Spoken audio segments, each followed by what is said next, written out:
Medical ভর্তি পরীক্ষায় আসলে কয়টা এমসিকিউ দাগানো উচিত? আমরা যদি গত ৫-৬ বছরের যদি টপিকগুলো যদি দেখি, মানে গত ৫-৬ বছরের যদি এই স্ট্যাটিস্টিক্সগুলো দেখি, মোটামুটি কাটমার্ক ছিল হচ্ছে ৬৬, ৬৭ বা এর আশেপাশে ছিল। তাহলে সেই ক্ষেত্রে দেখো, তুমি যতই পরীক্ষার হলে শিওর হয়ে তুমি যদি ৮৫টাও যদি দাগাও, কথার কথা শিওর হয়ে দাগাইলেও দেখবো যে ৮৫টার মধ্যে তোমার মিনিমাম ১০-১২টা ভুল যাবে। এইটাই বাস্তবতা, কারণ পরীক্ষার হলে নার্ভাসনেসটা অনেক বেশি কাজ করে। সেই ক্ষেত্রে তোমার যদি ৮৫টার মধ্যে যদি 10টাও যদি ভুল যায়, ৭৫টা সঠিক হইলো, আর 10টা ভুল যাওয়ার কারণে ২.৫ মার্কস কাটা যাচ্ছে, ৭২.৫। এটা আমি কিন্তু ভালো যারা পরীক্ষা দিবে তাদের ক্ষেত্রে বলতেছি। বাট দেখা যাবে যে তোমার ক্ষেত্রে যদি 10টার বদলে 15টা যদি ভুল চলে যায়, এবার তুমি হিসাব করো, ৮৫টা দাগাইছো, 15টা ভুল গেলে কত? ৭০টা হয়েছে।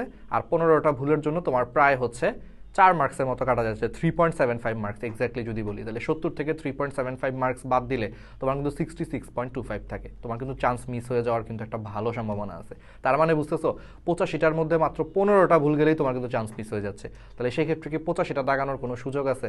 নাই। তাহলে অবশ্যই তোমাকে মিনিমাম কয়টা দাগাইতে হবে? 92, 93 বা 95-এর মতো তোমাকে দাগাইতে হবে। এর নিচে যদি দাগাও তাহলে কিন্তু মেডিকেল পরীক্ষার হলে চান্স মিস হয়ে যাওয়ার একটা ভালো সম্ভাবনা আছে।